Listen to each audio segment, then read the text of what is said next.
Museum में घूमना आपको बोरिंग लगता है तो यकीन मानिए यहाँ नहीं लगेगा।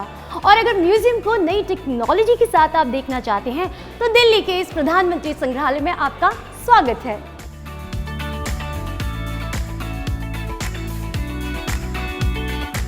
ये जो जगह है इसको हम तीन मूर्ति भवन के नाम से जानते थे। तीन मूर्ति भवन में नेहरू स्मारक संग्रहालय हुआ करता था, जो कि जवाहरलाल नेहरू जो भारत के प्रधानमंत्री थे उनकी याद में बनाया गया था। लोग इस संग्रहालय को, नेहरू स्मारक संग्रहालय को लगातार देखने आ रहे थे। 2016 में जब ये नए म्यूज़ियम का जो प्रोजेक्ट आया, जिसमें ये सोचा गया कि क्यों ना दूसरे प्रधानमंत्री भी इसी एक कैंपस में उनके लिए एक संग्रहालय बनाया जाए, तो 2016 में संस्कृति मंत्रालय की तरफ से एक प्रस्ताव आया और जिस पर कार्य शुरू हुआ और 3 साल में वो बिल्डिंग बनकर तैयार हो गई। अंततः इस नए प्रधानमंत्री संग्रहालय भवन का जो उद्घाटन है वो 14 अप्रैल 2022 को प्रधानमंत्री नरेंद्र मोदी जी ने किया और 21 अप्रैल 2022 से देश विदेश के सभी दर्शकों के लिए खोल दिया गया।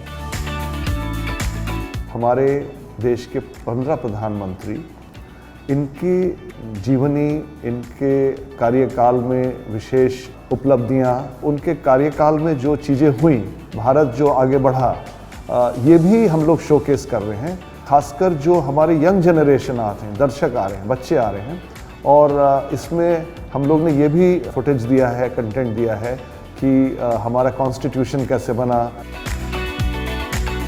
इस गैलरी में आपको देखने को मिलेगा अपने भारत का संविधान, और ना ही सिर्फ देखने को मिलेगा बल्कि पढ़ने को भी मिलेगा।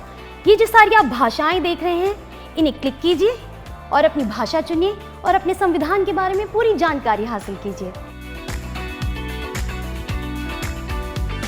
ये है प्रधानमंत्री संग्रहालय का तोशखाना। तोशखाना वो गैलरी है जहां पर कई उपहार रखे गए हैं। ये वो उपहार हैं जो प्रधानमंत्रियों को उनकी विदेश यात्रा के दौरान दिए गए हैं।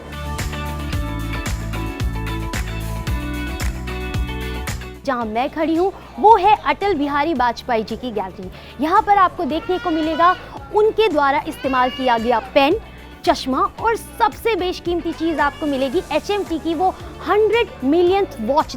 HMT की बनाई हुई 10 करोड़वीं वॉच सन 2000 में HMT ने अटल बिहारी वाजपेयी जी को उपहार में दी थी। अक्सर ऐसा होता है कि हम म्यूजियम घूमने आते हैं और खाली तस्वीरें देखकर वापस लौट जाते हैं, मगर यहाँ ऐसा नहीं है। यहाँ ऑडियो गाइड की सुविधा उपलब्ध कराई गई है। यहाँ ऑडियो गाइड की मदद से आप इन तस्वीरों के पीछे की कहानी जान सकते हैं। भारत का पहला डिजिटल म्यूजियम है, साइलेंट म्यूजियम है। जो टेक्नोलॉजी आइटम लगे हैं उसमें सभी चीज़ें बिना आवाज़ के चलती हैं, लेकिन जैसे ही आप ऑडियो गाइड डिवाइस लेते हैं, कान में आप जब उसको लगाते हैं तो वही जो वीडियोज़ हैं उनमें आवाज़ आती है। बहुत सी चीज़ें ऐसी हैं इस संग्रहालय में जो दर्शकों को बांधे रखती है। और साथ ही हमने एक हेलीकॉप्टर राइड, जिसको VR पॉड भी कहा जाता है, जिसमें भारत के भविष्य की जो महत्वपूर्ण जो योजनाएं हैं उनकी झांकी भी उसमें प्रस्तुत की गई है। आज अब एक नए भारत, आधुनिक बुनियादी ढांचे, वैज्ञानिक नवाचारों और इंजीनियरिंग के चमत्कारों के लिए उड़ान भरेंगे। अपनी कुर्सी की पेटी कसें और सवारी का आनंद लें। आपकी दिलचस्पी म्यूजियम में बनी रहे, इसलिए यहाँ पर एक सेटअप लगाया गया है जहाँ पर आप अपने पसंदीदा प्रधानमंत्री के साथ फोटो खिंचवा सकते हैं, और ये फोटोज आपको मिल जाएंगी ईमेल के जरिए आपके ईमेल पर। तो मैं किस चीज़ का इंतजार कर रही हूँ, मैं भी खिंचवाती हूँ फोटोग्राफ अपने फेवरेट मोदी जी के साथ। अपने पसंदीदा प्रधानमंत्री के साथ तस्वीर खिंचवाने के बाद मैं आ चुकी हूँ इस रूम में जिसे कहा जाता है वॉक विद PM। यहाँ पर आप अपने फेवरेट प्रधानमंत्री के साथ वॉक कर सकते हैं एक वर्चुअल टूर के सहारे, जैसा कि मैं कर रही हूँ। चलिए मैं आपको दिखाती हूँ।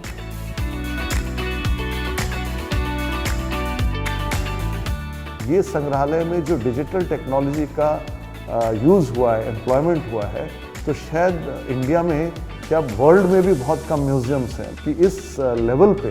जैसे आप रिसेप्शन एरिया में देखेंगे कि हम लोग का नेशनल एम्बलम है, वो लेविटेट कर रहा है, मैग्नेटिक फील्ड से वो हवा में सर्कुलेट कर रहा है, वो मतलब एक अद्भुत चीज़ है पीछे। तो ये सब जो बहुत खूबसूरत चीज़ें इन्फॉर्मेशन के साथ हम लोग जो एक्साइटमेंट दे रहे हैं और जो वातावरण दे रहे हैं, तो सब मिला के मैं समझता हूँ कि ये बहुत यूनिक म्यूजियम है देश का।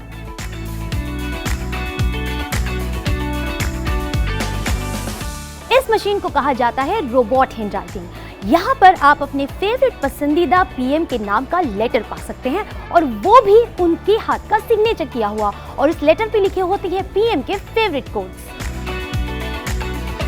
हमारे देश की जो एक प्रगति हुई और इतने प्रधानमंत्रियों का जो कंट्रीब्यूशन रहा, सैक्रिफाइस रहा, वो चीज़ ये संग्रहालय जो है वो जीवित करके दर्शकों के सामने रख रहा है, जो नहीं होने पे मैं समझता हूँ कि जो हमारे यंग जनरेशन उनको ये नॉलेज मिलती नहीं।